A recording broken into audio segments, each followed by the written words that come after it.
I've noticed are kind of trying to use it like a consortium, where we have a lot of patrons who will come to get a gateway card so that they can go to Cal's. Yes. Yeah. And well, there's vice versa. And that's going to happen. Yeah. Because I have, we have a reciprocal agreement with Ashley's library. Yes. So it's going to, for the patrons, if they can get reciprocal agreement to gateway cards, they're going to be able to go to multiple places and get What they them. know Yes. is, once Overdraft is aware of that. Yeah, they're not going to Because like they asked me what percentage of your patrons have out-of-county cards, because they required me to send them a copy of our circulation policy, or patron policy, and it says out-of-county cards $10. It's written in our policy. And I said, well, what percentage of your patrons are this out? I said, like 1% a year. I mean, and for us, that's really a reality. We don't have that many, because most of ours participate in the Gateway program. Yeah. I didn't say anything about the Gateway No. program.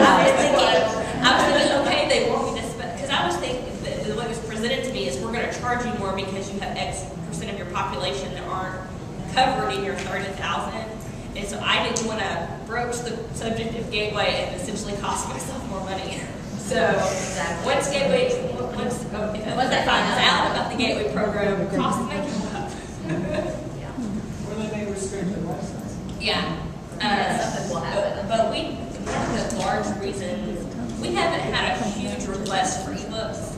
I would say in the last 4 months, we may have had 15 to 20 requests specifically. But I was looking at two things when I chose to go with ebooks. One, if 20 people are asking me, how many people are just not broaching the subject? And two, I had several people come and get gateway cards because they were going to Cal's to use their Overdrive system. So we were losing patrons. Because once they have that gateway card, why don't they just use that one library? You know, why use? So we knew we were losing patrons, and my thought was, if there's lots of people who aren't asking that will use the service once we're promoting, we have it. So anyone who's considering ebooks, think about that. Just because you haven't had, 1/3 of your population knock on the door and say, hey, where's your ebooks, doesn't mean they don't necessarily want it or they have the capacity to use it. And let me just say, while we're talking about Gateway, if y'all are with Gateway libraries, be sure when you give a patron a Gateway card to tell them that they have to come to whatever library they want to use in order to get a library card. Yes. Because the NR whatever on the Gateway number is not going to work on our Overdrive site. It has to be, they actually have to have a record in our system because the Overdrive site actually pings our ILS to see if it's a valid card. So, yes. We've had people in CrossFit 8 miles north of Louisiana line asking about Gateway. because they're wanting to, and I'm sure that's what they're wanting. I know that's what they're wanting to do. Yeah. So, and here we are 2 hours from here's Gateway Library.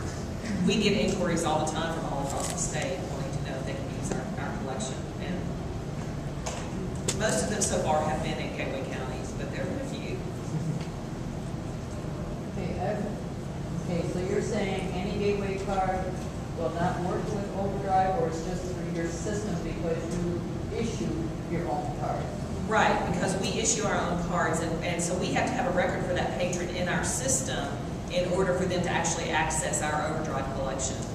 So if they just have the little gateway card that they get or everything, they still need to bring their paperwork to us and let us issue them a Cal's library card. That's the way we do it at our libraries. Right. Us too, yeah. Because when you set up your Overdrive account, they ask for you to give them the format of what your library card is. Well, and we included that in our format with Yes. the gateway card. You did? So, Okay. yes, we included the Then it may be fine for you. I don't It know. might be. See, ours, we actually require them to have a valid library card. It's not just checking format. Even just to use the library, right? Even Even if to come in and No. to use the computers or? Well, to use the computers, yes, we Yeah. do require a library card or a guest pass. But to use the system, because we block people for the same reasons. If they can't check out because they owe us too much money, they can't check out the ebooks either. Right?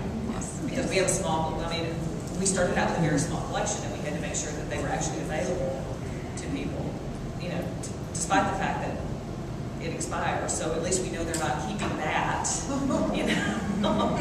But, Because you can't, if if it's, it's overdrive, you can block people. well, from see, log. it actually, You can't what log in. the Overdrive website actually, every time someone tries to log in with a library card number and their PIN, it actually, using the patron status API with III, it actually goes to the catalog and says, is this a valid card?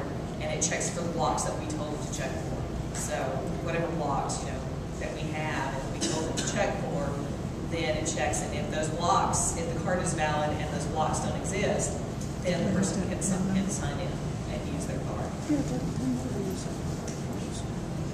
You have to have a PIN number to use the library card? We set it up that Yeah. way, yes. Because we have a huge problem with stolen library cards.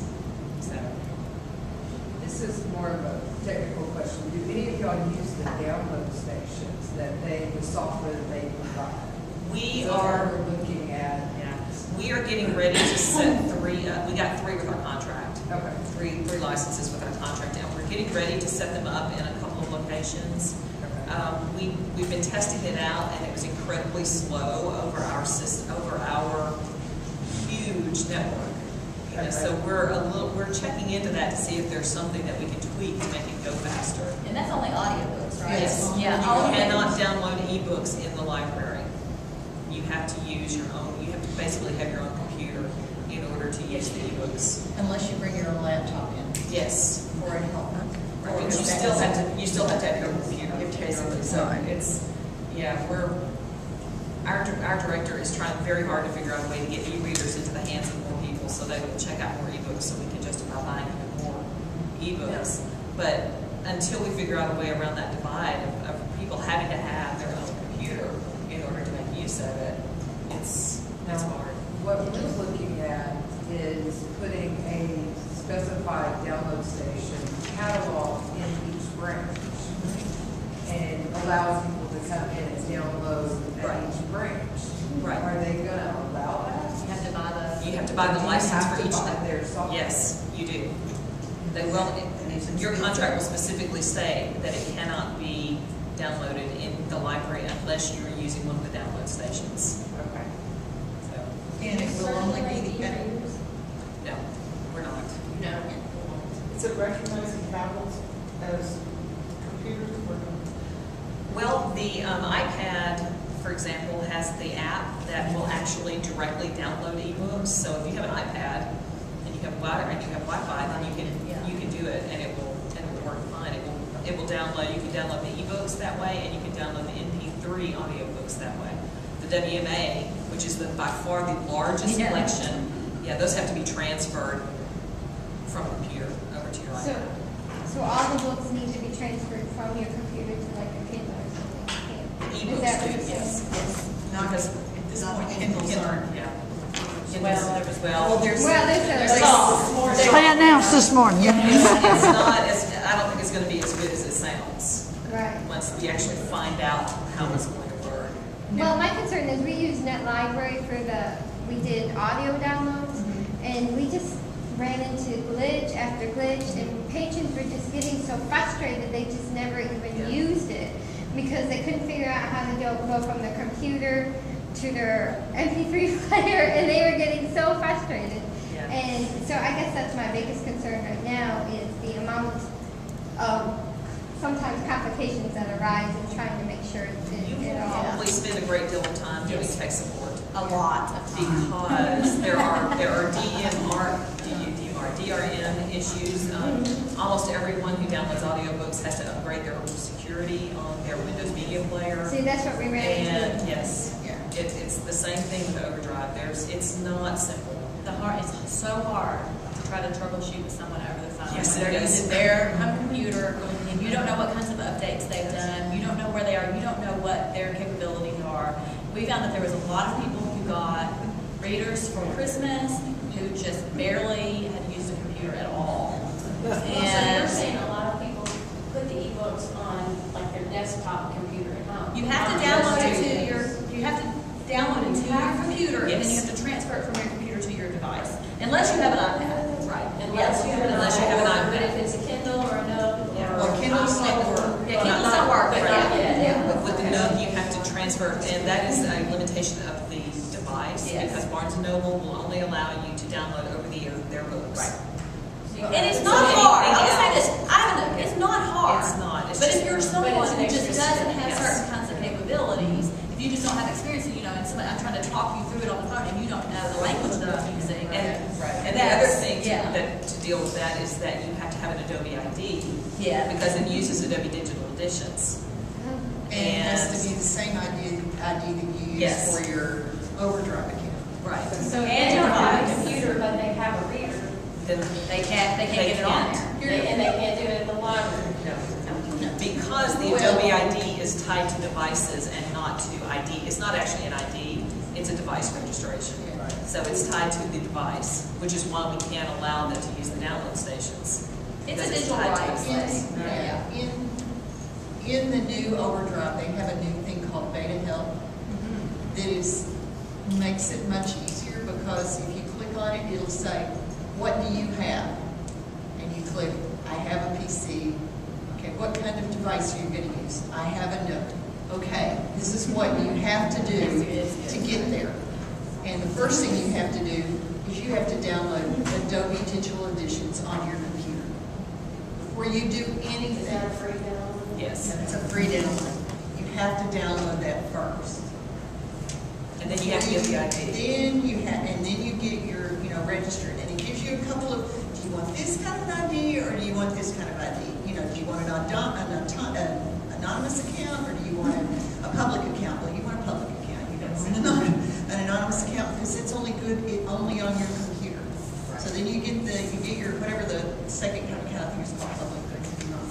And once you get that, then you go and you download the Adobe, or in the Overdrive Media Console Center onto your computer. Then you have to, the hardest part is getting them to talk to each other. Once you get them to talk to each other, you're good. You're good to go forever. But it's the same thing with NetLibrary. The thing about NetLibrary is you're downloading from NetLibrary into your Windows Media Console. Then you have to have your device that you have to sync with your media console. So what it is it's these third-party, second-party, whatever the computer thing is, third-party device talking to each other.